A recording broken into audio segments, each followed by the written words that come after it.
va aujourd'hui entamer la partie sur les lois de la réfraction. On a vu la dernière fois, on a revu les lois de la réflexion.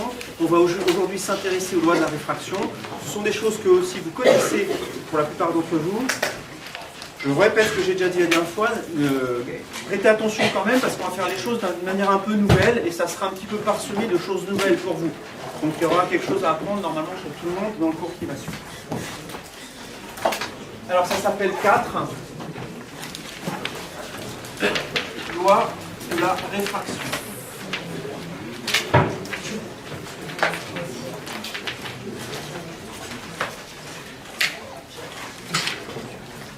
Est-ce que quelqu'un peut me dire ce que c'est que la réfraction?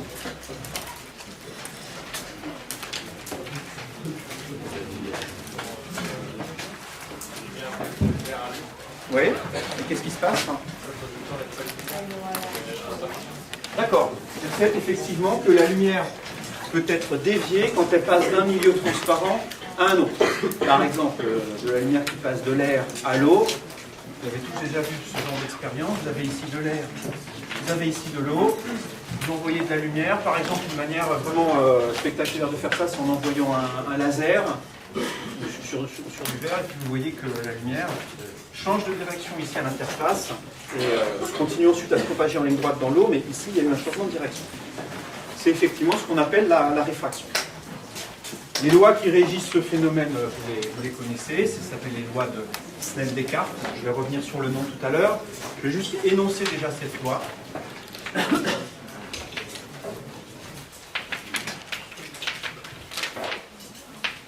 Elle est en deux parties, de la même façon que les lois de la réflexion étaient en deux parties.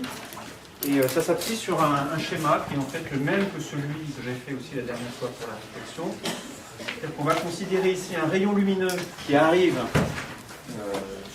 sur une interface ici entre en haut un milieu d'indice n et en bas un milieu d'indice n'. Donc ici le n ça désigne l'indice du haut et n' celui du bas. L'interface ici entre deux milieux transparents, ça porte un nom quand c'est une interface entre deux milieux transparents, ça s'appelle un dioptre. Dioptre. Le optre, alors j'ai pas fait de grec, mais optre, en gros c'est l'optique, c'est la lumière, et di, ça sépare deux milieux qui ont des propriétés différentes vis-à-vis de la propagation de la lumière. Bon. Le dioptre que je vais tracer ici, que je vais considérer, il est plan, c'est-à-dire qu'on a vraiment une surface plane qui sépare deux milieux. On verra plus tard dans le cours ce qui se passe quand on prend des dioptres qui ne sont pas plans. Pour l'instant, on a donc ce rayon lumineux qui arrive sur le dioptre. J'équipe le dioptre d'une normale, comme la dernière fois aussi. J'avais introduit la dernière fois la notion de plan incident. Le plan incident, c'était le plan qui contenait le rayon incident et la normale. Vous vous souvenez de ça? Je vais le matérialiser comme ça. Voilà. Alors ce plan, donc, j'ai essayé de faire une pseudo 3D. Ça contient le rayon incident et la normale ici à la surface. L'angle qui est ici, je vais l'appeler I. Et c'est ce qu'on va appeler l'angle d'incidence.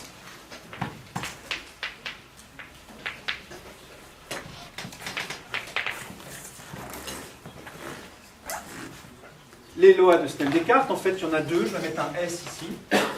La première, elle dit que la lumière est réfractée, donc se propage dans le deuxième milieu, selon un rayon qui est aussi dans le plan d'incidence. Le rayon réfracté est dans le plan d'incidence.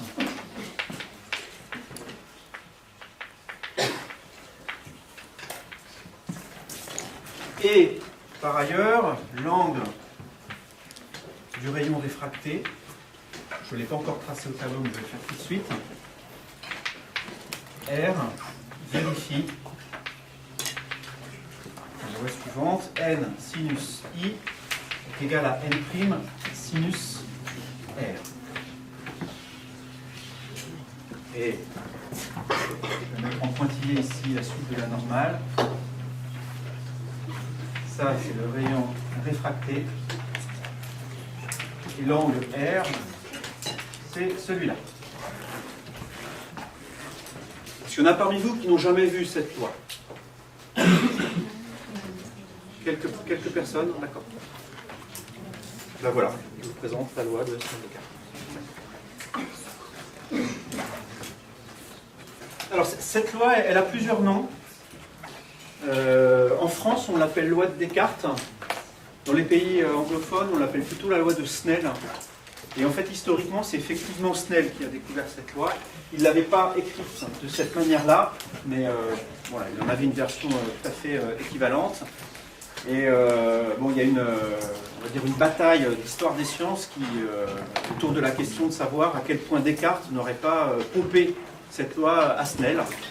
Si on suit le trajet de Descartes au cours de sa vie, il est passé pas loin du bureau de Snell où il devait y avoir un papier qui traînait sur lequel il y avait probablement quelque chose qui ressemblait à ça. Et quand il est revenu en France, il a énoncé sa loi. Et quand on regarde la manière dont il l'énonce dans la publication, donc Descartes a écrit ça, c'est pas très convaincant en fait. On se demande un petit peu d'où il le sort. Je ne suis pas en train de dire qu'il l'a pompé, on n'en sait rien en fait. Je donne des éléments qui permettent éventuellement d'en douter. Bon, Descartes, c'était pas un crétin fini, hein, donc il avait tout à fait les moyens de trouver ça, et voilà, c'est pas un souci. Du coup, moi je vais l'appeler loi de Snell-Descartes. Voilà, je me mouille pas. Donc ce que dit cette relation, hein, j'espère qu'elle est claire pour tout le monde, c'est un produit de deux termes ici, un nombre n, je n'ai pas encore dit ce que c'était, je vais le dire tout de suite, fois le sinus de l'angle i, qui est égal à un autre nombre, fois le sinus de l'angle n. Dans cette expression des nombres n et n', c'est ce qu'on appelle l'indice de réfraction des milieux. Ça, c'est l'indice de réfraction, des fois on dit l'indice tout court, du milieu incident. Et n',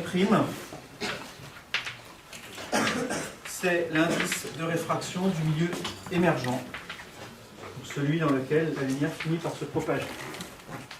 Ce sont des nombres qui sont caractéristiques des milieux.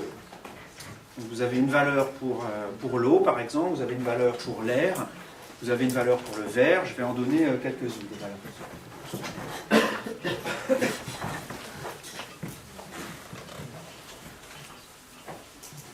Alors comment est-ce qu'on peut d'abord mesurer ces indices-là? Si on veut mesurer expérimentalement les indices, si on croit que cette loi est correcte, comment on fait? On fait la chose suivante. On a une interface ici avec un milieu, un indice n, un indice n'. On envoie ici par exemple un rayon avec un indice i. On en a un autre ici qui repart avec un angle R. Il arrive avec un angle I, il repart avec un angle R. Et on n'a qu'à faire, si on connaît n, on a qu'à écrire que n' c'est égal à n sinus I sur sinus R, d'après la relation qui est ici. Donc si je connais n, je peux facilement trouver n' en faisant une expérience de ce type-là, ou mieux, en cherchant tout un tas d'angles incidents, et en mesurant tous les angles réfractés correspondants. Et comme ça, on a plein de mesures différentes de n, et puis on peut faire des statistiques avec ça pour trouver la meilleure valeur possible. Bon. Ça, c'est une méthode, mais vous voyez que ça pose quand même un petit problème pratique, c'est que je peux trouver n' que si je connais n. Il faut que je connaisse un des indices pour trouver l'autre. Et vous pouvez tourner ça dans tous les sens que vous voulez. En fait, vous êtes obligé à un moment donné de prendre une référence pour un certain milieu pour déterminer tous les autres. En gros, ce que je suis en train de dire, c'est que si Snell, par exemple, écrit cette loi-là et écrit ça de cette manière-là, Descartes fait pareil de son côté, ils peuvent très bien tous les deux prendre des valeurs différentes pour n et n'. Snell peut l'écrire comme ça, et puis Descartes peut décider de prendre le double pour les valeurs de n. Par exemple, vous prenez pour l'air, vous allez prendre 1. Si quelqu'un prend 2 pour l'air, il a le droit. Simplement, il faudra qu'il double tous les indices de tous les autres milieux. Donc, dans cette mesure-là, c'est une grandeur qui est relative, en fait, à un milieu de référence donné. Quand vous serez grand, vous ferez de l'électromagnétisme, et vous verrez que l'indice qui est ici, en fait, on peut en donner une définition plus fondamentale, on va dire, en fonction des propriétés électriques et magnétiques des milieux. Quand on sait que la lumière, c'est une onde électromagnétique, donc ça mélange des phénomènes électriques et magnétiques, et du coup, quand on étudie ça, on arrive effectivement à démontrer cette loi-là, à la démontrer, hein, pour l'instant, là j'ai juste énoncé, donc on arrive à la démontrer, et puis on arrive à donner une valeur naturelle en fait pour certains milieux à ces indices, sans passer par un milieu de référence. Et cette valeur naturelle, elle revient, pour ce qu'on va faire ici, à considérer que dans le vide, la lumière se propage, très bien, avec un indice qui vaut... Vous savez quel est l'indice du vide? 1. N égale 1 pour le vide. Une fois qu'on sait ça, on peut prendre des interfaces entre du vide et n'importe quel milieu, faire cette expérience-là et trouver les indices de tous les autres milieux. Si on le fait pour l'air, on s'aperçoit que l'indice de l'air est très proche de celui du vide. C'est 1,00 quelque chose et vous avez quelques décimales plus loin des nombres. Et pour ce qu'on va faire, nous, cette année ici, on va considérer que pour l'air, n est à peu près égal à 1. Autrement dit, les quelques chiffres qui sont après la virgule là-bas ne vont pas nous intéresser. Je vais vous donner aussi l'indice de deux milieux qu'on utilise couramment en optique, l'eau et le verre. L'eau, parce que ça intervient dans plein de phénomènes naturels. Si on veut étudier les arcs-en-ciel, par exemple, on a besoin de connaître l'indice de réfraction de l'eau. Vous savez combien ça vaut, l'indice de réfraction de l'eau? 1,33. À peu près 1,33, 1,34, effectivement. C'est à peu près 4 tiers. Donc, je trouve que c'est proche de cette fraction. Je n'ai pas parlé des dimensions de n. n, ça n'a pas de dimension. C'est une quantité sans dimension. C'est comme ça. Donc pour l'eau, ça vaut ça. Alors ça dépend de la température. Si on commence à chauffer, l'indice change et le dernier chiffre pourrait éventuellement un peu changer, mais à température ordinaire, ça c'est la valeur qui convient. Et pour le verre, 1,45. Alors, d'accord, 1,45 j'achète. Je vais marquer 1,5 parce qu'en fait, quand je dis le verre, ça ne veut rien dire. Des verres, il y en a tout un tas de sortes qui ont des indices différents. Ça dépend comment c'est fait. Le verre qui fait ces vitres-là n'est pas du tout le même que le verre qu'il y a dans les objectifs des appareils photo, par exemple. On met dedans des corps différents pour avoir des propriétés de transparence et de réfraction différentes. Donc, ça peut varier en fait de 1,4 à 1,6, 1,7, 1,8. En gros, les blocs de verre les moins chers que vous pouvez trouver, les plus courants, l'ordre de grandeur, c'est 1,5. Et encore une fois, si on vous donne un bout de verre en TP, on vous dit mesurer son indice de réfraction et vous trouvez 1,7, ça ne veut pas dire que vous êtes trompé, c'est tout à fait possible. Un verre à ce moment-là qui a un grand indice de réfraction. Et pour d'autres milieux transparents, voilà, l'indice il a des valeurs de ce type-là. On ne monte pas tellement au-dessus de 2. Si vous avez un indice, si vous trouvez un corps expérimentalement qui a un indice de réfraction de 2, en général, posez-vous des questions. C'est bizarre. Ça doit pouvoir exister dans des labos, etc. Mais ce n'est pas quelque chose que vous allez trouver par terre. Un cul de bouteille, ça n'a pas un indice plus grand que 1,5. Alors, juste, je vais ouvrir une parenthèse que vous allez oublier aussitôt. Là, on est en train de faire une introduction à l'optique, donc je vous dis les choses les plus générales possibles. Maintenant, il y a moyen de faire de l'optique dans des conditions un petit peu particulières, de concevoir des matériaux qui ont des comportements pas très intuitifs.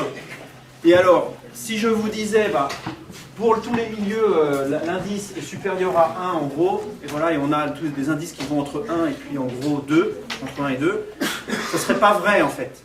On arrive maintenant à faire des milieux qui ont un indice plus petit que 1. Ça existe. On envoie de la lumière et l'indice, on trouve que l'indice est plus petit que 1. Si vous essayez de regarder ce qui se passe pour les rayons lumineux pour des tels milieux, c'est vraiment quelque chose de bizarre. On arrive même à faire des milieux qui ont un indice négatif, ce qui est encore plus bizarre. Donc, je ferme la parenthèse là, juste de votre côté, vous pourrez essayer d'imaginer ce que donne, dans quelle direction part un rayon incident ici, si on a un rayon incident ici, vous imaginez que ce milieu ici a un indice négatif, essayez d'imaginer dans quelle direction part le rayon émergent. Voilà, je vous laisse réfléchir, ça fait un truc bizarre. On en reparlera si ça vous intéresse et si vous n'avez pas de réponse à ça. Cette parenthèse étant fermée, pour les milieux normaux, on va dire, voilà, ça varie entre 1 et 2.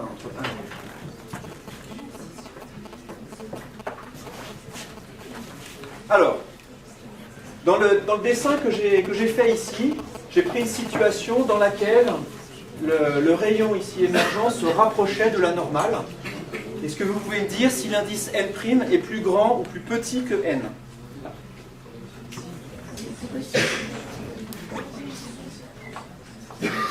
Alors on va faire un quiz, un vote. Il faut mettre un signe plus petit ou plus grand là.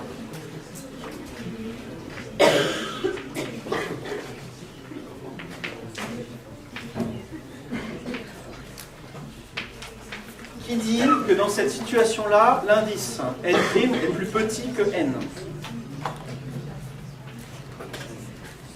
C'est pas très populaire comme réponse. Qui dit que N' est plus grand que N? Qui dit qu'ils sont égaux? Personne. Parmi ceux qui ont dit plus grand, est-ce que vous pouvez le justifier? Est-ce que quelqu'un peut me dire pourquoi il a dit ça? En fait, c'est surtout cette partie-là qui m'intéresse. Vas-y. En prenant l'exemple de l'air et de l'eau, par exemple, je sais que si on imagine un rayon arrivant sur l'eau, le rayon fera à peu près cette mesure, le rayon... D'accord, donc là, toi, tu as en tête une situation expérimentale que tu connais. Voilà. Tu sais que pour l'air et pour l'eau, le rayon se rapproche. Pourquoi pas? D'accord. En fait, on peut même le démontrer pour tous les milieux à partir de cette relation-là. Là.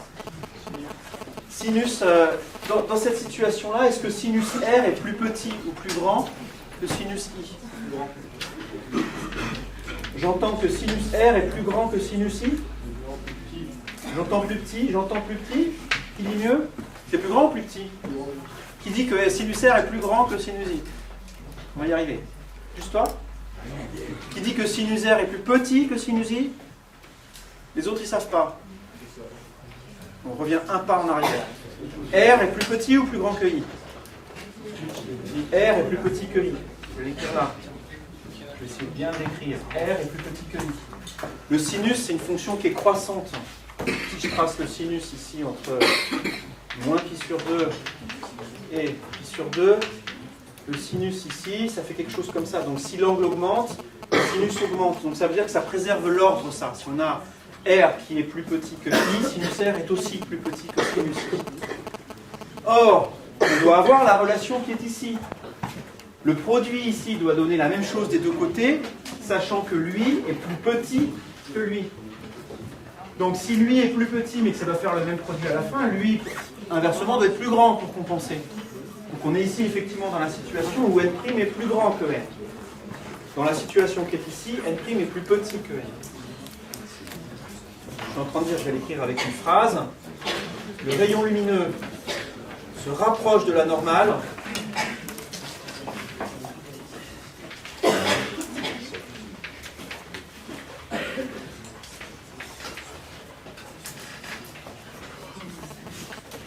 en pénétrant dans un milieu d'indice plus grand. Sous-entendu que le milieu de départ.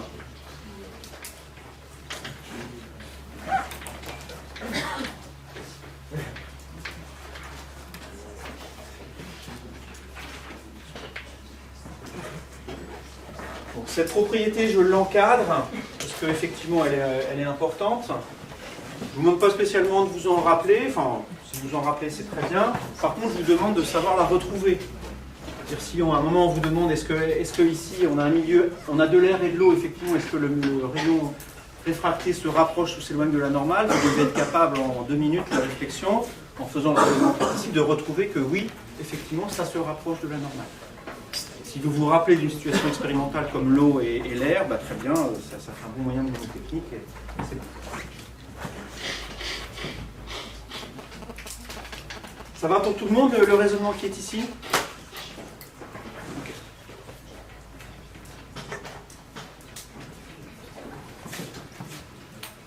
Alors, je voudrais faire aussi une autre remarque sur le type de dessin qui est ici, mais je ne voudrais pas que ça soit pollué par ça, donc je vais effacer ça.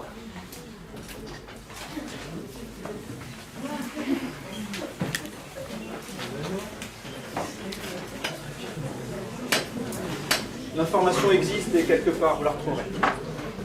Quand on dessine ça, il ne faut pas oublier quelque chose. C'est que là, on s'intéresse à la réfraction, mais quand on envoie un rayon lumineux sur un dioptre, il existe aussi un rayon réfléchi. C'est-à-dire qu'il y a une partie de la lumière qui part comme ça. Hein? Avec, ici, on l'a vu la dernière fois, un angle I qui est égal à l'angle d'incidence. Donc en jaune, ici, j'ai représenté le rayon réfléchi. Donc en général, un rayon incident donne lieu à 2 rayons réfléchis. À 2 rayons, un rayon qui est réfléchi et un qui est réfracté. D'accord ? Ne l'oubliez pas, ça reviendra tout à l'heure, là tout de suite, quand on va parler de réflexion totale. Est-ce que j'avais un truc super intéressant à vous dire? Non.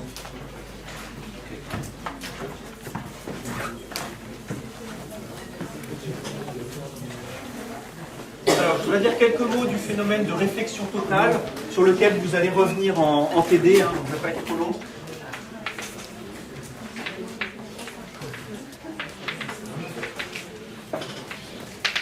Si vous vous intéressez à cette situation-là, donc je vais reprendre ce graphe-là, je vais le redessiner ici. Considérons la situation dans laquelle vous avez un milieu ici un milieu incident d'indice n, un milieu émergent d'indice n' plus petit que n. Donc imaginez par exemple un bloc de verre et puis de l'air. Ah non, mieux. Je vais le faire vertical et ça va être la frontière entre la paroi d'un aquarium et puis de l'air. Ça c'est quelque chose que vous pourrez aller vérifier après quand je vous raconte, c'est juste. Donc ici je vais prendre n de l'air. Et puis par exemple ici ici je vais faire ça comme ça. Et puis ici du verre n'. Et je vais considérer un rayon qui arrive comme ça. L'indice de l'air ici est plus petit que celui du verre, donc le rayon ici s'éloigne de la normale et part dans cette direction-là. Ça c'est l'angle I, ça c'est l'angle R, et on vient d'écrire que n sinus R. Alors attention, là je fais exprès d'un petit peu mélanger les n et les n', il n'y a pas de formule à apprendre par cœur. Hein. Tout à l'heure, ce que j'avais appelé n, ça peut peut-être être n' maintenant. Il faut juste mettre en même temps l'indice ici d'un milieu et l'angle dans ce milieu-là. Hein. Donc ici, dans ce milieu-là, l'indice s'appelle n, l'angle du rayon lumineux c'est R, donc c'est n sinus R est égal à n' sinus I. Ça, c'est la loi de Descartes. On a une situation qui peut être super bizarre. Prenez votre machine à calculer. Vraiment, prenez votre machine et on va faire un calcul d'angle réfléchi.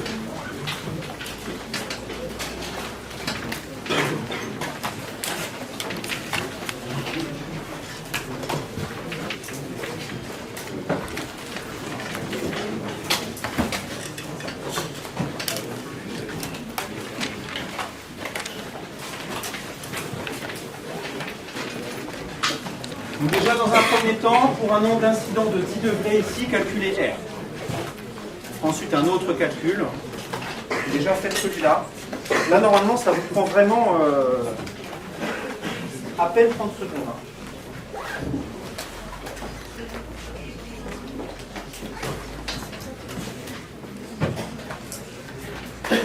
Allez, premier calcul.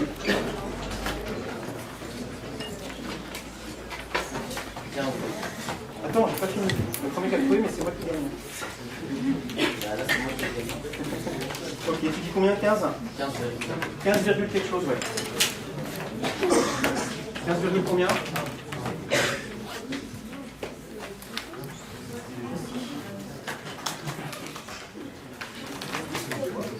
J'achète. Si vous trouvez 15,1, très bien. Maintenant, vous refaites le calcul pour les mêmes corps et pour I est égal à 70 degrés.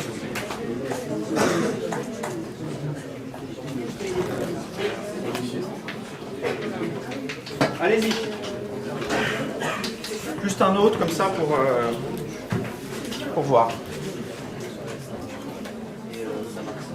Ça marque quoi? Erreur. Oh, il faut changer de machine. Non?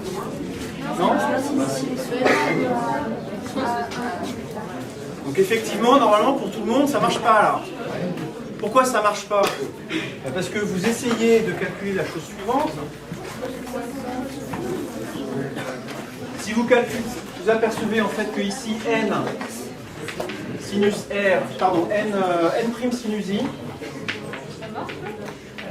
est égal à, ça fait combien ça, n' sinus I ici? Ça va calculer si vous me dites en fait.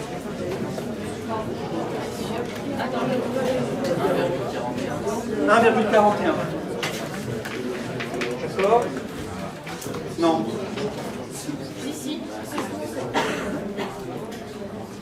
Ah oui, ok, très bien. Et ça doit être égal à n fois sinus i. N, ça vaut 1. Et ça doit être égal à sinus r. Pardon. Vous cherchez un nombre dont le sinus vaut 1,41. Ça n'existe pas. Le sinus ne donne des valeurs entre 0, enfin entre moins 1 et 1. Donc qu'est-ce qui se passe ici? En fait, on devine un peu sur le schéma là. Quand on augmente l'angle d'incidence ici, l'angle réfracté se rapproche de la normale. Il va arriver un moment où il va être à 90 degrés. Et au-delà, et bien effectivement, la loi ici ne peut plus être vérifiée. La situation limite, donc entre les situations possibles et celles qui ne sont pas possibles, c'est quand on a l'angle ici R qui vaut pi sur 2, 90 degrés. Donc on a un angle limite tel que n' sinus i, je vais appeler IL pour I limite, est égal à n. Quand on arrive à cette situation-là, là j'ai pris sinus R égale 1, c'est-à-dire R égale 90 degrés.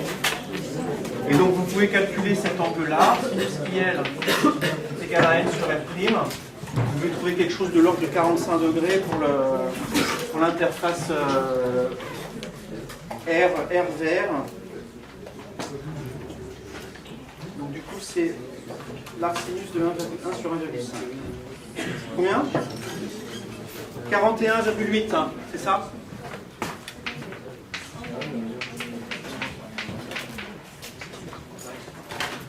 Donc si vous envoyez ici un rayon avec un angle supérieur, un angle d'incidence supérieur à 41,8, la loi de la réfraction ne pourra pas être vérifiée. Donc il n'y aura pas de rayon réfracté. Cette situation, c'est ce qu'on appelle la réflexion totale.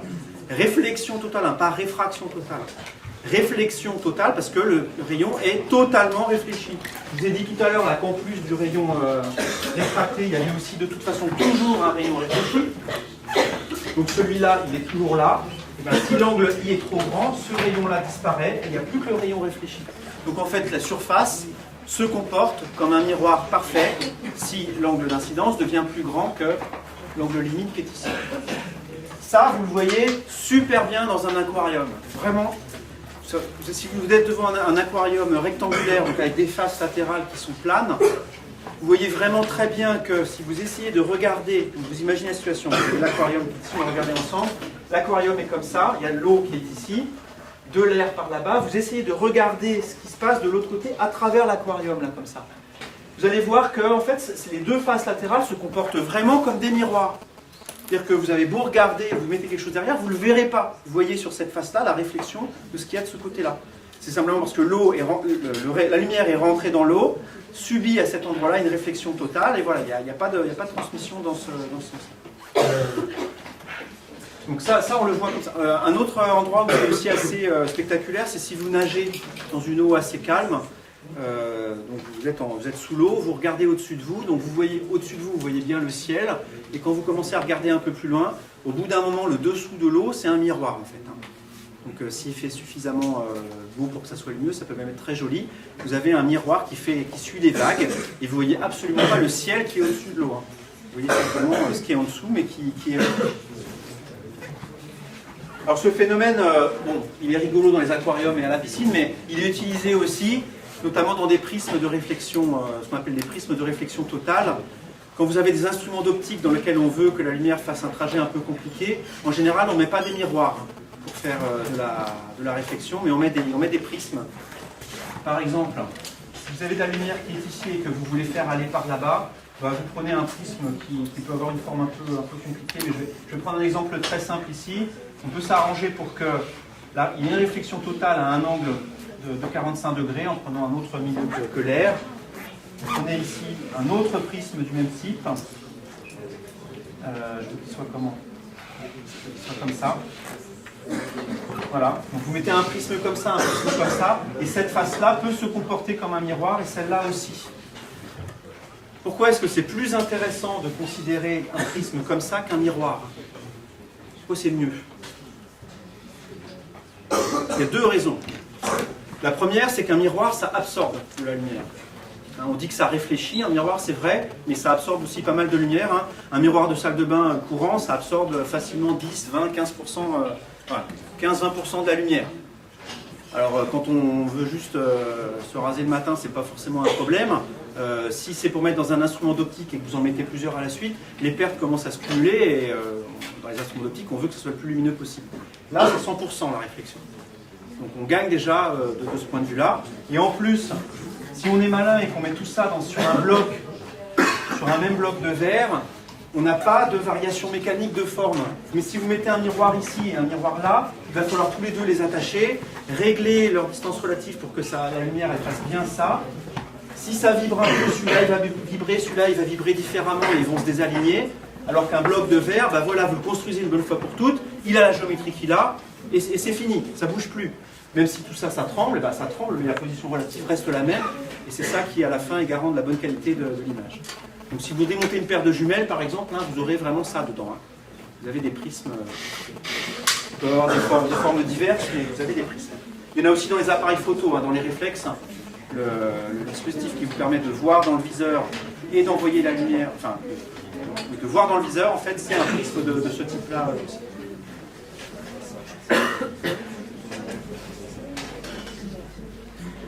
Est-ce que vous avez des questions sur ça?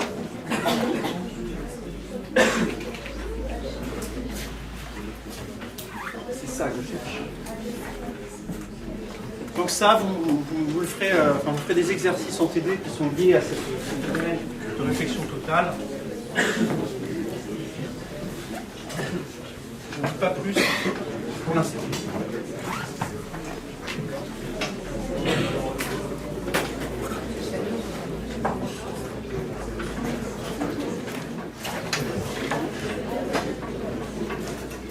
Alors on en arrive au gros morceau de ce que je vais faire aujourd'hui, qui s'appelle le stigmatisme approché du dioptre plan.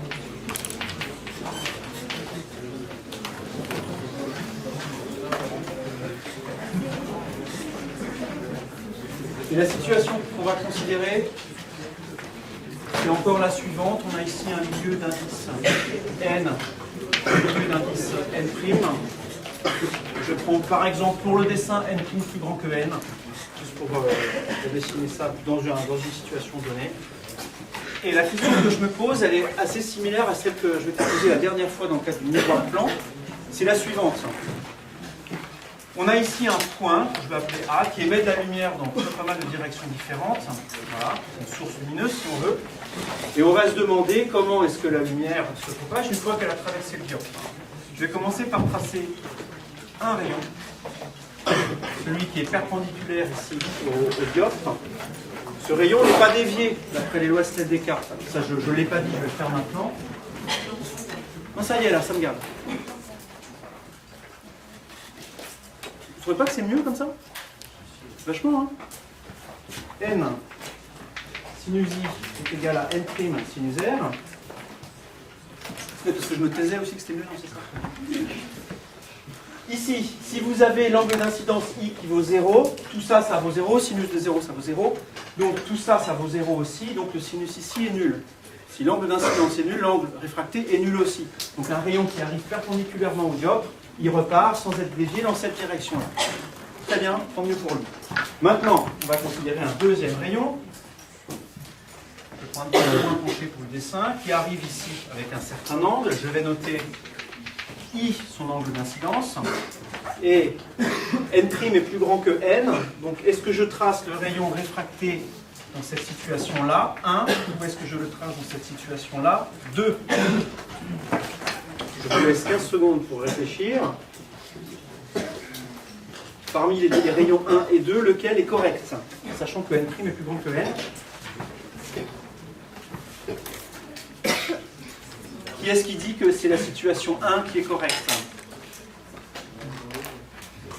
Qui est-ce qui dit que c'est la situation 2? Et ceux qui disent que c'est la situation 2, est-ce qu'ils peuvent me le prouver?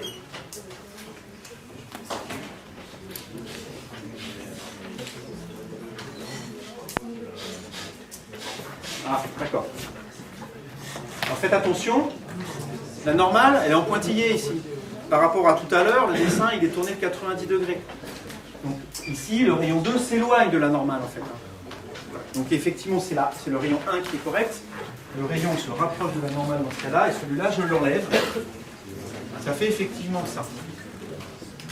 Pour quelqu'un qui est ici, donc ici par exemple, ça va être de l'air, et ici de l'eau.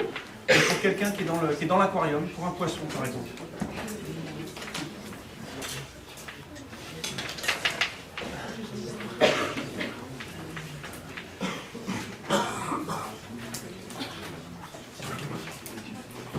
Hop.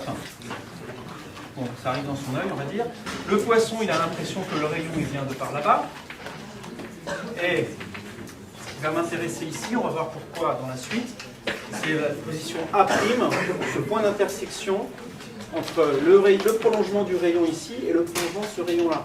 C'est-à-dire, pour dire les choses autrement, le point où se croisent les prolongements de ces deux droites-là. C'est-à-dire que pour quelqu'un qui se trouve ici, il a l'impression que les deux rayons qui sont ici viennent de A'. Ce que je vous propose de faire maintenant, c'est de calculer, de déterminer la position de A' en fonction de celle de A et d'établir une relation de conjugaison du même type que celle qu'on a vue la dernière fois pour le miroir. Ça, je vais l'appeler S pour sommet. Vous vous souvenez que pour le miroir, on avait terminé, pour le miroir plan, on avait terminé la dernière fois en disant que SA avec une barre est égal à SA' avec une barre, et avec un signe moins même. SA c'était moins SA'. On va ici trouver une relation entre SA et SA' qui est différente, et donc qui va être la relation de conjugaison du dioptre plan. Pour ce faire, on va appeler cette distance-là petit h. Je vais appeler l'angle réfracté ici R, comme je l'ai fait depuis le début. Et je vais appeler la distance SA, je vais l'appeler petit d, juste parce que c'est un petit peu plus léger à écrire que SA. Et la distance entre S et A', je vais l'appeler D'. Pas de jeu de mots sur D', merci. Est-ce que vous pouvez écrire du coup deux relations? Donc là, vous allez réfléchir un petit peu. Est-ce que vous pouvez écrire une relation entre H et D, une relation entre H et D', et moi je vous écris une relation qui va nous servir entre les angles I et R, qui est que N sinus I est égal à N' sinus R. Donc ce que je vous demande ici, c'est de m'écrire une relation entre H et D qui fait intervenir les angles, hein, par exemple. Ce que je voudrais, c'est H égale, avec quelque chose ici qui dépend de D et ici quelque chose qui dépend de D'. Le A', c'est le croisement entre le prolongement de la normale ici, donc du rayon, de ce rayon-là en fait, hein, et le prolongement de ce rayon-là. Vous voyez peut-être pas le pointillé de loin. Ici, là, c'est censé être le prolongement du rayon réfracté. En fait, l'angle qui est ici, on le connaît là. Je vais mettre en jaune.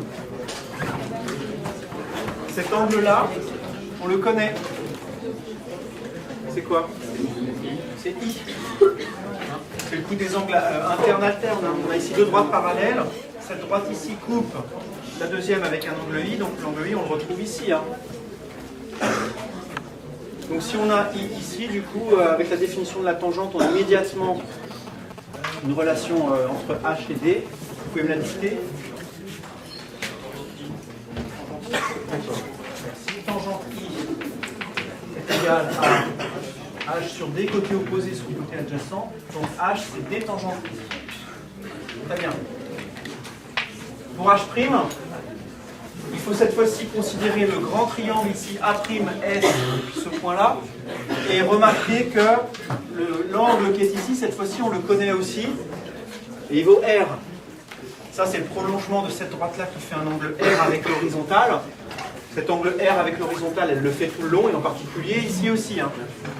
Donc là, on a l'angle R. Donc du coup, on se convainc aussi facilement, dans le grand triangle cette fois, qui contient l'hypoténuse pointillée, que côté opposé sur côté adjacent, ça fait H sur D', et ça fait tangente R. Donc on a, d'une part, tangente R égale à H sur D', et H', du coup, c'est D' tangente R.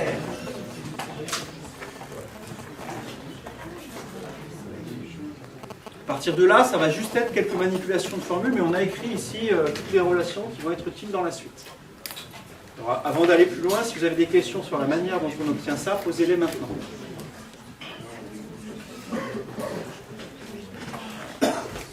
Oui? C'est le même H? Oui, merci. Donc, par exemple, si je me trompe, ça peut être une remarque intéressante. Ici, c'est H. Hein. Tout à fait, il n'y en a qu'un H. Hein. C'est le même, c'est lui, là. Merci. Le reste, c'est correct. Hein. J'ai bien mis I au bon endroit. Et R, oui, d'accord. Merci. D'autres remarques? Ce qu'on voudrait, prêtez attention ici à... Si vous ne voyez pas où on va, en fait, ça va vous sembler un peu compliqué alors que ça ne l'est vraiment pas. Ce qu'on va chercher ici, la question que je me pose, c'est est-ce qu'il y a une relation entre D et D'? Une relation de conjugaison en optique, c'est la chose suivante, c'est si je vous dis, je mets un objet à une distance A, à une distance D ici, l'image du coup va se trouver à telle distance. Donc c'est-à-dire si je donne D, ça me donne D'. Donc je veux une relation entre ces deux grandeurs. Je veux une relation entre ça et ça. Il va falloir donc combiner ces relations-là pour éliminer tout le reste et avoir l'une en fonction de l'autre. On voit déjà d'après ces deux égalités-là qu'on peut éliminer H. Là. On a tout simplement que D' tangente R est égal à D tangente I. Donc ça commence déjà à ressembler à une relation entre D' et D. Je peux même l'écrire, ça, D' est égal à D fois tangente I. Allez, tangente I, je vais même l'écrire sinus I sur cosinus I. C'est pas pour le plaisir de compliquer, c'est que vous allez voir qu'au contraire, ça permet de simplifier. Fois cosinus de R sur sinus de R. J'ai passé ici la tangente de l'autre côté en l'inversant. Donc on a une relation entre D et D' qui fait intervenir des angles ici. Oui, bon, on va voir qu'effectivement c'est le cas, ça doit faire intervenir les angles, mais on peut encore éliminer une variable là-dedans, parce que ça fait intervenir I, ça fait intervenir R, mais elles ne sont pas indépendantes ces deux grandeurs. Si je vous donne I, vous savez calculer R. Donc il y a probablement moyen là-dedans de remplacer tout ce qui dépend de R par quelque chose qui dépend de I, et d'avoir une relation du coup qui dépend de moins de variables. Donc ce que je vais faire maintenant, c'est que je vais éliminer ici R en le remplaçant par ce que ça vaut en fonction de I, en utilisant la relation qui est ici. Pour le dénominateur ici sinus R, c'est super simple à faire. Allez, je le fais déjà dans la première étape. Par quoi est-ce que je peux remplacer sinus R ici? N sinus I sur N'. D'accord? Je le fais. En plus, ça se passe vraiment bien, puisque vous voyez qu'ici, on se retrouve avec sinus I au dénominateur qui va se simplifier avec lui. Donc ça fait une première simplification. D' est égal à D. Alors je vais mettre les étapes au tableau. Sinus I fois cosinus I. Ensuite on a ici N' sur N fois le cosinus R auquel je ne touche pas, divisé par sinus I. Là, ce que j'ai fait, c'est que j'entoure ici ce que j'ai remplacé. J'ai juste remplacé ça par ça.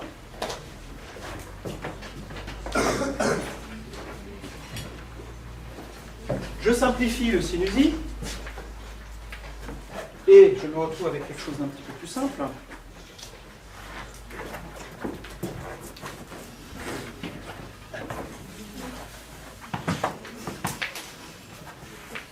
D' est égal à D fois N' sur N fois cosinus R sur cosinus I. Alors, j'ai pas tout à fait fini, j'ai dit que je voulais enlever tous les R là. Donc j'ai réussi à m'en débarrasser là, il m'en reste un ici. Comment est-ce qu'on va s'en débarrasser de lui? Est-ce qu'on peut trouver une relation entre cosinus R et quelque chose qui dépend de I? Je vous écoute. Oui? C'est pas N sur N'? Non, parce qu'il était au dénominateur ici.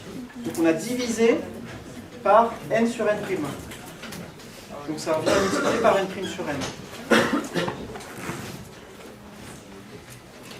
Alors attention, je vais écrire un truc monstrueusement faux.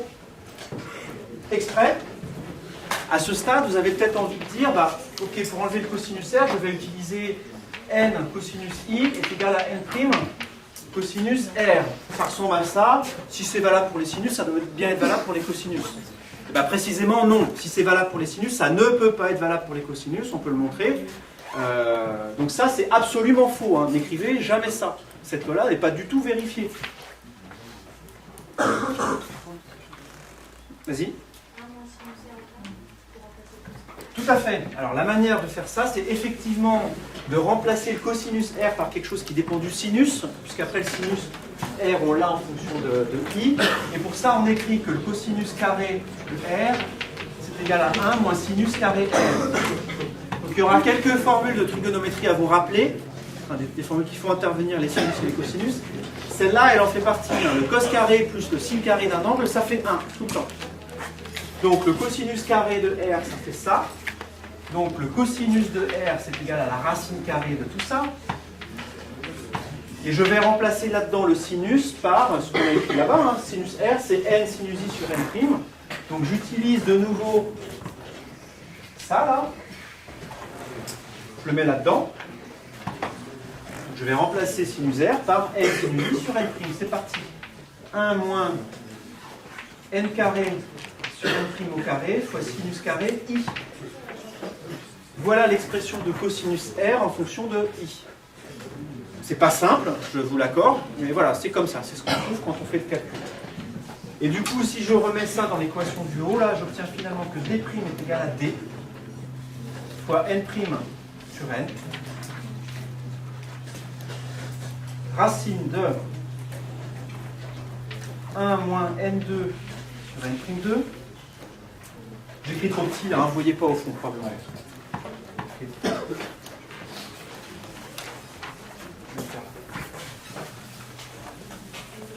Donc je reprends en plus grand. Ça nous dit que D' est égal à n' sur n fois D. Le numérateur, là, j'ai dit que c'était 1 moins n2 sur n'2 fois sinus carré I. Le dénominateur ici, c'est cos I. Bah, ça, je vais l'écrire aussi en fonction de sinus I. 1 moins sinus carré I. Juste pour avoir, comme ça, au numérateur et au dénominateur, des termes qui se ressemblent, en fait. Hein. Le dénominateur, c'est presque la même chose, sauf qu'il n'y a pas le n sur n' au carré devant.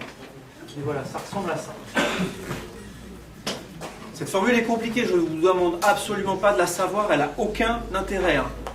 Cette formule n'a aucun intérêt, que ça soit clair. Le seul intérêt qu'elle a, c'est ce qu'on va lui faire dire maintenant. Elle nous dit un truc intéressant, ce truc intéressant sera dit et on l'oubliera aussitôt. Hein. Par contre, celle-là, ne l'oubliez pas. Hein. Ça, c'est des maths et on en aura besoin. Bon. Pourquoi est-ce que la formule qui est ici m'intéresse? Parce que vous voyez que la longueur D' ici dépend de I. Ça dépend de D, ça, mais ça dépend aussi de I. C'est complètement différent du cas du miroir. Pour le miroir, on avait obtenu que le point A' était symétrique de A par rapport au miroir, quel que soit le rayon qu'on considérait. Donc pour quelqu'un qui était de ce côté-là et qui regardait dans un miroir, il avait l'impression que tous les rayons lumineux réfléchis venaient du même point ici. Ici, ce n'est pas le cas. La distance D' dépend de I, c'est-à-dire que pour le rayon que j'ai tracé là, on aura le point A' ici, mais pour un rayon plus penché, A', il sera ailleurs, puis un rayon encore plus penché, il viendra d'ailleurs, etc. Autrement dit, le poisson qui est ici, s'il regarde le point A qui est là, enfin, il y a un point A qui émet de la lumière, le poisson le regarde à travers l'interface, il ne voit pas un point. Il voit tout un tas d'images A', enfin de points A', qui sont un peu partout, selon le rayon I, qui a été, selon le rayon incident I.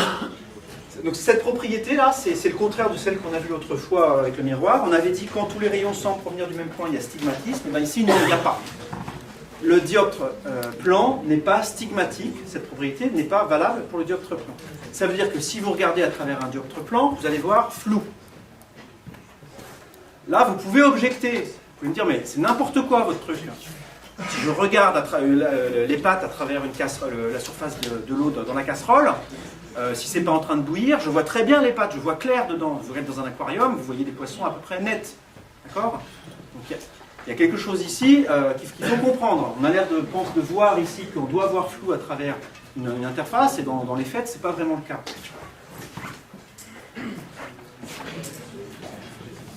L'explication.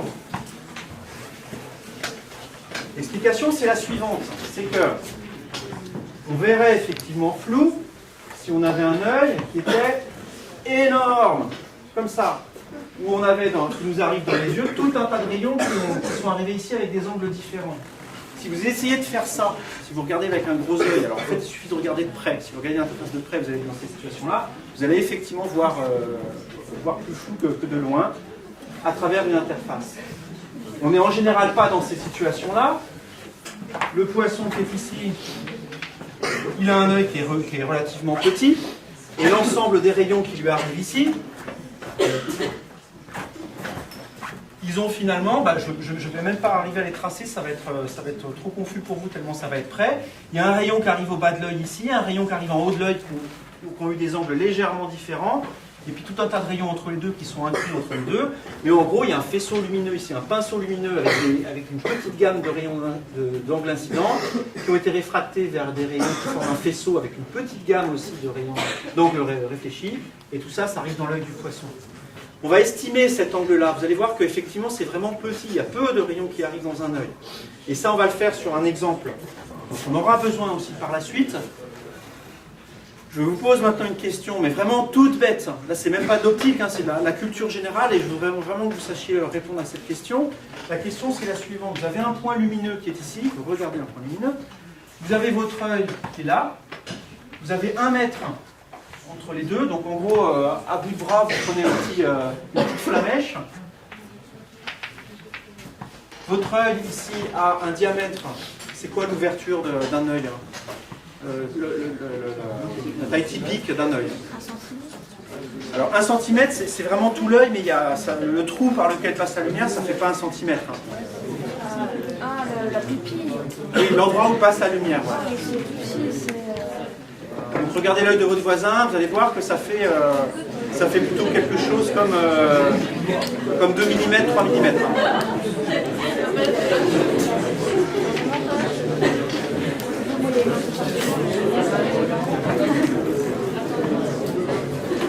La question que je vous pose maintenant, c'est la suivante. Quel est l'angle que font ces deux rayons-là? J'ai un rayon qui arrive en bas de l'œil, un rayon qui arrive en haut de l'œil. Sachant que là on a 2 mm, là on a 1 mètre, quel est cet angle-là? À vous de jouer. Donc, la formule qui est ici, j'ai besoin de lui faire dire quelque chose, mais pour ça, je vais avoir besoin d'un ordre de grandeur en fait de i qui est ici. Ce qu'on va montrer, c'est que i est tout petit, et donc on va la simplifier après. Donc pour l'instant, vous la mettez entre parenthèses, et on va y revenir une fois qu'on aura fait ce petit calcul. Alors, on a déjà fait un calcul de ce type-là l'autre fois, hein, et on a cette relation A tangente θ, c'est à peu près égal à, je mets à peu près égal parce que ça dépend un petit peu de la géométrie. Si ici on avait un triangle rectangle, ça serait donné exactement par L sur B. Si le triangle n'est pas rectangle, cette relation est encore à peu près vérifiée. Si vous faites le calcul de cette tangente là, ça fait 2 10 moins 3. Je divise simplement 2 10 moins 3 par 1. Bah, t'as 1, ouais, c'est bon. 2 10 moins 3. Si vous prenez votre machine, vous tapez l'arc tangente de ça, vous trouvez quoi? 0,11. Votre machine est mal réglée. Alors, plus précisément, elle n'est pas réglée de façon maligne. Quand on fait de la trigonométrie, en particulier en optique, on a vraiment intérêt à se mettre en radian. Parce que si vous faites en radian la même opération, vous tapez tangente θ et vous faites arc tangente, vous allez trouver ici un nombre qui est le même que celui-là, à peu de choses près. Faites-le. Assurez-vous, vous savez mettre votre machine en radian, que vous savez prendre l'arc tangente de 2 10 moins 3. 1,99. Voilà, donc il y a beaucoup de 9. Hein. Si vous le faites, vous apercevez qu'effectivement, tangente θ, c'est du coup à peu près égal à 2 10 moins 3. Ça, c'est énorme comme simplification. On va le faire tout le temps. Et si c'était pas là, l'optique, on ne ferait pas d'optique géométrique en L1. Hein. Il n'y aurait que des sinus et des cosinus partout, ça serait immonde. Et ben, il se trouve que quand on considère des petits angles, on va remplacer les fonctions trigonométriques tangente et d'ailleurs aussi sinus par leurs arguments, à condition d'être en radian. Comme vous l'avez vu avec votre machine, ça ne marche pas en degrés. Hein. Donc en radian, on a ça. Vous allez quand même mettre unité, radian. Ça fait 2 10 moins 3.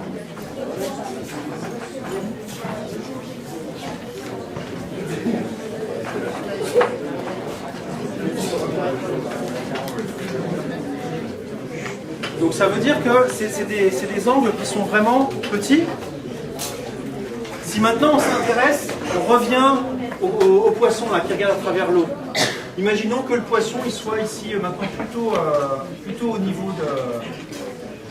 niveau de l'axe lui-même, il est en face là. Et par un raisonnement analogue, on s'aperçoit que effectivement, si l'objet il est à 1 mètre en gros du poisson, l'angle que font les rayons qui arrivent à l'œil du poisson ici, c'est de cet ordre de grandeur-là. Donc le I, c'est ça qui est important, le I qui intervient là-dedans, dans le cas du poisson, là, de l'œil de poisson ou l'œil de l'humain, le I va être de l'ordre de 10-3. Or, regardez la formule qui est ici. Vous avez 1 moins sinus carré ici. Alors là, j'ai vraiment besoin de votre attention en fait. Dans des situations expérimentales où vous avez des rayons comme ça qui viennent d'un point et qui arrivent sur un petit récepteur, un œil qui est situé assez loin, l'angle que font entre eux les rayons lumineux qui arrivent à l'œil sont petits. Donc les angles I qui sont là-dedans sont petits. Si on prend pour I 2-10-3, que vaut le sinus de l'angle I? Non, pas 0, non. Quand les angles sont petits, en fait, le sinus, ça se fait de tête. Parce que sinus I, c'est pareil que I. Faites-le avec votre machine. 2-10-3, prenez le sinus. Juste pour que vous voyez, hein, vous avez peut-être l'impression, ouais, ça y est, là, c'est un truc de maths, les machins, ils sont à peu près égaux, c'est vachement approximatif et tout ça. Prenez votre machine, vous allez voir que ça marche super bien. Combien ça fait? Encore 1, 9, 9, 9, 9, 9, bon, c'est 2, quoi, hein, d'accord? Donc 2 sinus I, du coup, c'est aussi 2-10-3. Que fait le sinus carré? Du coup, le sinus carré I, bah, c'est ça au carré, c'est 4-10-6, 4 millionièmes. Donc, dans l'expression qui est ici, intervient 1 moins le n sur n' au carré, là c'est quelque chose de l'ordre de 1, hein, ça fait ici à peu près un demi, fois 10 moins 6. Donc le terme qui est ici, il est monstrueusement petit devant 1. Donc on commet une erreur vraiment petite en le négligeant, ce truc-là. De la même façon, le sinus carré qui est ici est aussi monstrueusement petit devant lui. Et donc cette expression-là, si on est prêt à faire certaines approximations qu'on a fait de toute façon à partir du moment où on a assimilé tout ça, on a du coup en très bonne approximation qu'avec les angles petits,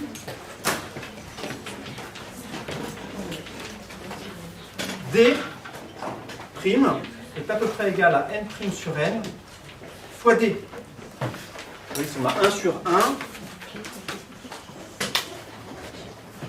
Voilà une relation entre D' et D.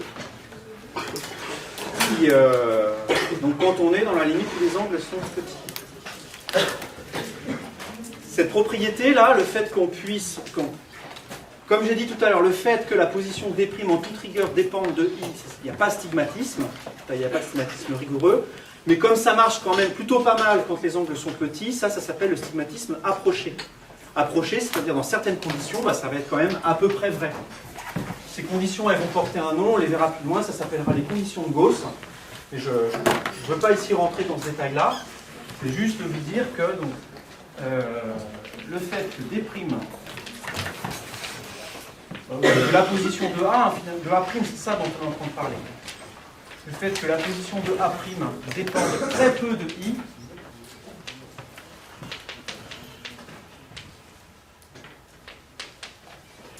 est appelé, donc cette propriété-là, c'est appelé stigmatisme approché.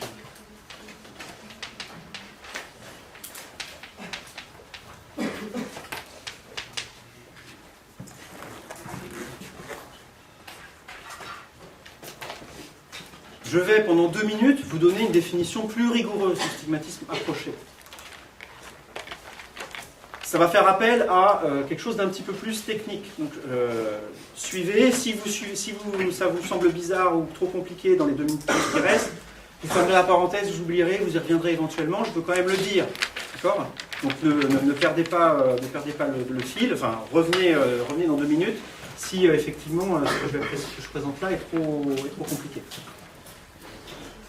La manière de traiter des grandeurs qui sont petites comme ça, comme des expressions, la manière rigoureuse de faire ça, c'est d'utiliser ce qu'en mathématiques on appelle des développements limités. Un développement limité, c'est un truc de fou. C'est vraiment un truc de fou. C'est de dire que, par exemple, l'expression qui est ici, 1 moins, je prends le dénominateur là-bas, le sinus i, je vais lui donner un nom pour pas traîner sinus i tout le temps, je vais l'appeler epsilon. Et en maths, epsilon, ça désigne souvent une quantité qui est petite. Donc ici, epsilon, c'est petit. On a une expression du type 1 moins epsilon carré avec une racine carrée. Ce truc-là, il se trouve que ça s'écrit de la manière suivante. Ça, c'est égal à 1 moins 1 demi de epsilon 2 moins plus 1 demi moins 1 sur factoriel 2 soit epsilon 4 plus un autre terme en epsilon 6 plus un autre terme que je ne peux pas calculer en epsilon 8 et voilà. Et il y a des formules comme ça, les mathématiciens nous donnent des recettes qui marchent à tous les coups pour calculer les coefficients qui sont là, le 1, le 9, le demi, etc. Et il faut faire ça, donc faire une suite infinie de ce type-là. Et ce qui est fou, la raison pour laquelle ça marche bien, c'est que si epsilon est petit, si par exemple epsilon vaut 1%, 0,01, epsilon carré vaut 10 moins 4, epsilon 4 du coup ça vaut 10 moins, c'était 10 moins 2 pardon, 10 moins 2 à la puissance 4 ça fait 10 moins 8, 10 moins 12, etc. On a des nombres qui sont de plus en plus petits, donc qui contribuent de moins en moins à la somme. Et on dit que cette somme converge vers un nombre, et donc on peut remplacer cette grandeur-là par une somme de ce type-là. Ça s'appelle un développement limité, et la raison pour laquelle ça nous est utile ici, c'est qu'on peut tronquer ce développement limité si epsilon est petit. Si on veut par exemple une précision de 1 pour 1000 au mieux, et que epsilon vaut 1%, ben ce terme-là, eux, ils sont de toute façon beaucoup trop petits, ils ne comptent pas. Et on peut s'arrêter là. Donc ça s'appelle un développement limité à l'ordre, ici, 1 epsilon carré. Et on peut faire ça dans toutes les expressions qui font intervenir epsilon. Donc, je vais le faire dans l'expression qui est ici. Si j'utilise ce truc mathématique dans l'expression qui est là, le numérateur ici, on peut montrer que ça fait 1 moins n'2 sinus carré i.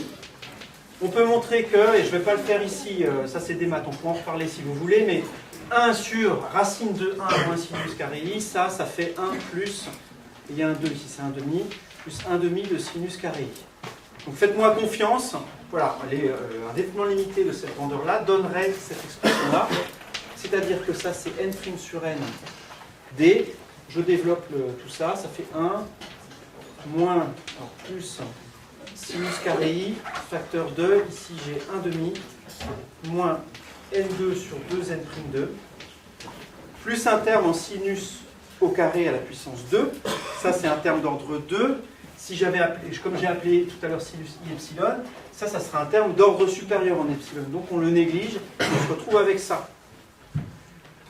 Pourquoi est-ce que cette grandeur est intéressante? Elle nous dit quelque chose de plus par rapport à ça.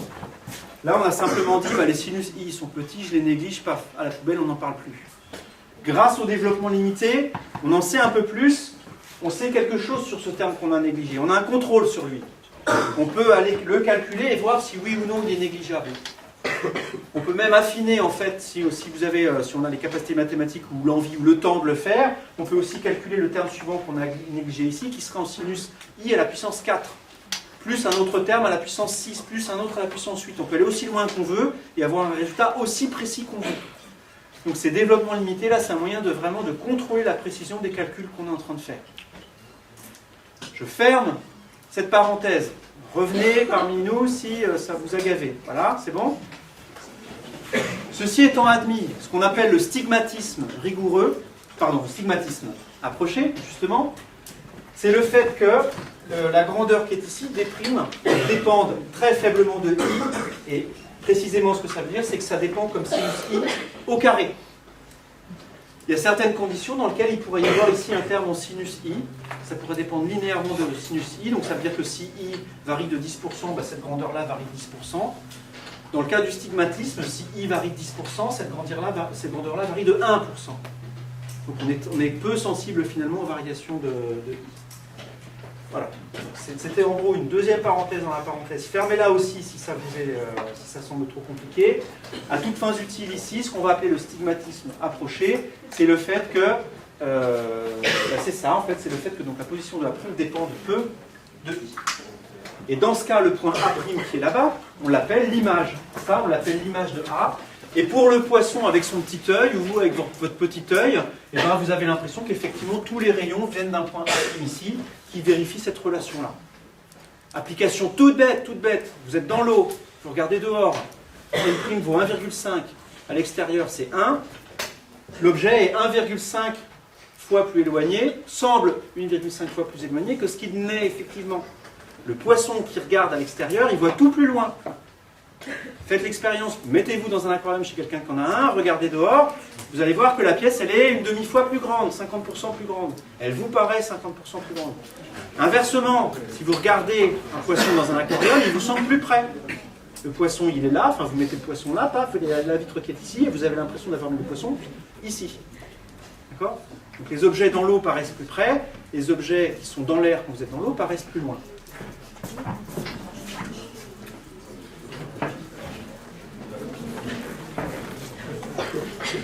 Donc, du coup, ça, je vais l'écrire sous la forme d'une relation de conjugaison aussi, comme on l'a fait pour le miroir. La relation de conjugaison du dioptre blanc. Elle s'écrit ici tout simplement, je vais remplacer D et D' par les grandeurs S et SA', et on a simplement que SA', et je mets une barre pour avoir les grandeurs algébriques, c'est égal à N' sur N, fois SA bar. Et donc, connaissant la position de l'objet ici, on peut en déduire la position de l'image. C'est ça une relation de conjugaison. Il y a un signe plus ici, donc ça vous dit que A' et A sont du même côté du dioptre, contrairement au cas du miroir plan, et ça fait intervenir ici les indices des 2 milieux.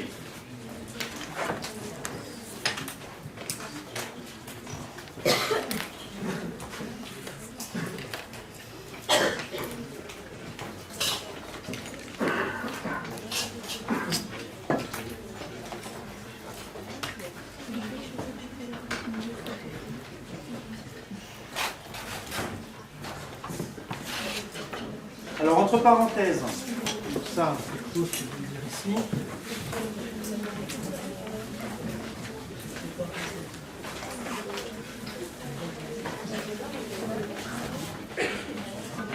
Quand les angles sont petits,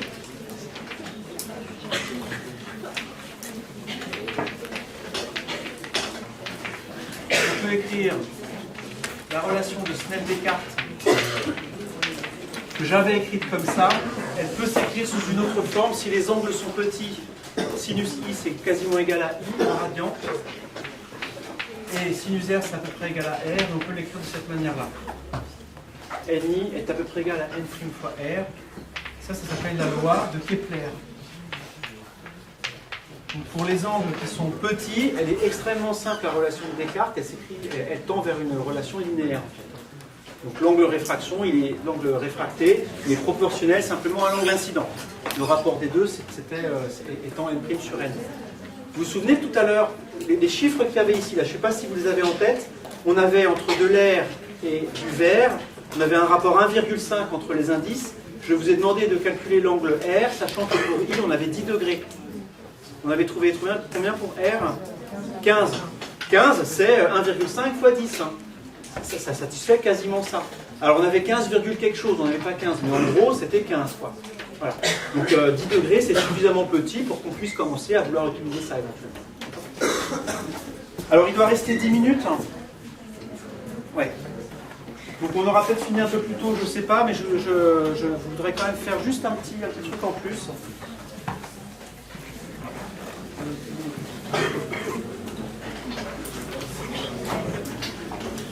Ça va prendre la forme d'une remarque et ça va terminer le chapitre qu'on est en train de faire.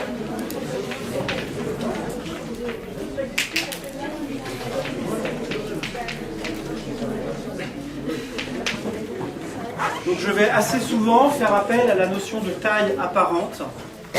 C'est ce que j'ai fait sans le dire quand j'ai estimé l'angle qui joignait les deux côtés, le haut et le bas ici d'un œil. Ici j'avais L égale 2 mm. Ici j'avais L est égal à 1 m.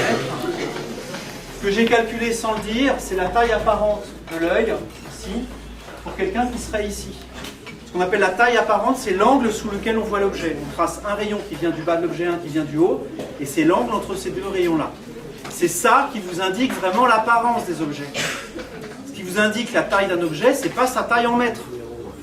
Si je prends une souris, je la mets là, et je regarde un éléphant qui est dans la salle, qui est là-bas, l'éléphant va être beaucoup plus petit que la souris. D'accord ? Va me sembler beaucoup plus petit que la souris. Donc, du point de vue visuel, du point de vue de l'apparence visuelle des objets, ce qui compte, ce n'est pas la taille en centimètres. Okay. Exercice, et on s'arrêtera là. Exercice tout simple. À quelle distance faut-il placer une souris pour qu'elle cache juste un éléphant ?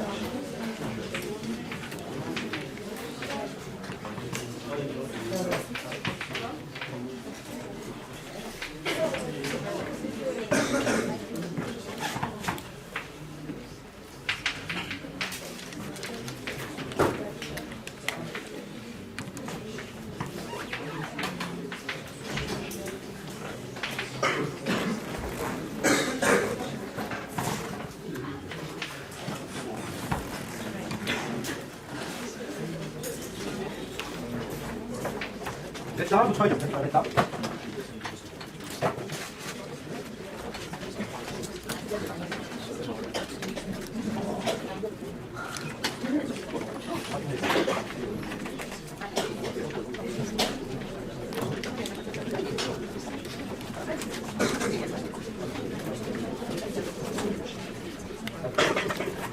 Allez-y. Ça fait combien une souris de haut ?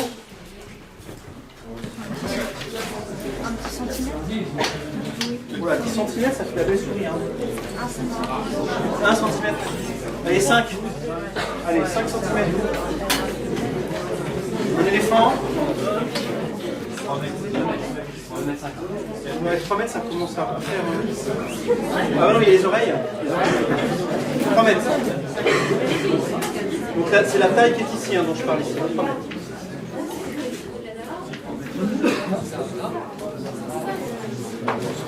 Et alors, il faut que je vous dise aussi à quelle distance se trouve l'éléphant. L'éléphant, il va être à 10 mètres. Allez, c'est parti. L'éléphant est à 10 mètres. À combien faut placer la souris pour cacher le morceau ? Combien ? 8 cm. Non, pourquoi ? Je ne sais pas. Je n'ai pas la réponse. Hein. On a pris les nombres de pif. Bah, effectivement, si on applique par exemple le théorème de Thalès, ça c'est l'éléphant, ça c'est la souris, ça c'est l'œil.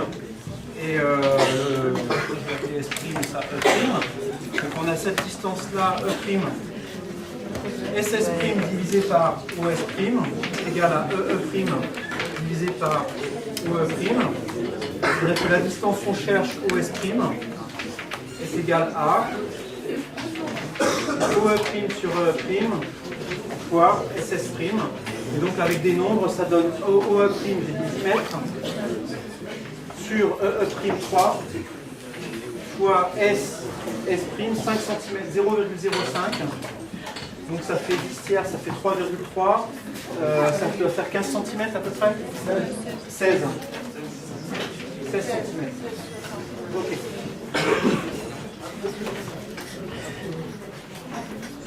Bon, quand on verra les... Alors attendez, hein, j'ai encore 2 minutes, un truc à dire. On verra quand on verra les instruments d'optique, des unités qui sont assez adaptées à des angles qui sont petits. Hein, essentiellement en optique, on va s'intéresser à des angles petits. Et je vous parlerai de la minute d'arc, la seconde d'arc et tout ça une prochaine fois, parce que je veux quand même prendre bien 5 minutes pour le faire. Juste une remarque pour finir sur ce qu'on a fait sur la réfraction. Je ne vais pas parler de biologie aujourd'hui, et c'est bête, donc je vais le faire un petit peu. Vous avez tous en tête l'expérience du bâton brisé, peut-être quand on met un bâton dans de l'eau, on a l'impression à cause de la réfraction que le bâton il est cassé, alors qu'il n'est pas. Ce que ça veut dire, ça, c'est que si vous mettez dans l'eau, vous avez une surface d'eau, vous mettez quelque chose à cet endroit-là, il apparaît ailleurs. C'est ce qu'on vient de voir ici avant, hein. L'apparence des objets est changée par la présence de l'interface entre l'eau et l'air. Ça, c'est un problème biologique important pour les espèces qui pêchent. Si vous avez un oiseau, par exemple, une sterne, qui est en train d'essayer de choper un poisson, le poisson est ici, il y a la surface de l'eau qui est là. Si le poisson, si l'oiseau voit le poisson ici et va en ligne droite à l'endroit où se trouve apparemment le poisson, bah, il va faire ça, il va se retrouver dans l'eau plongé, et il ne sera pas au bon endroit, le poisson sera plus bas en fait, il va le rater. Donc il y a plusieurs stratégies qui ont été mises en œuvre, vous avez certains oiseaux qui corrigent en fait, ils connaissent leur frigo, eux, et il y en a d'autres effectivement qui se mettent au-dessus, et typiquement si vous avez vu des sternes, hein, il y en a ici de temps en temps au-dessus du lac, là, une sterne ça vole, ça fait du surplace, et tout d'un coup quand ça voit un poisson, ça plonge, ça va le chercher, et ça plonge verticalement, hein. Comme ça il est sûr de ne pas être embêté par le décalage. Si vous regardez les hérons aussi, ça il y en a vraiment beaucoup ici, un héron quand il pêche, hein, avec son bec, il va vraiment taper verticalement comme ça sur la surface de l'eau. On s'arrête là pour aujourd'hui, merci.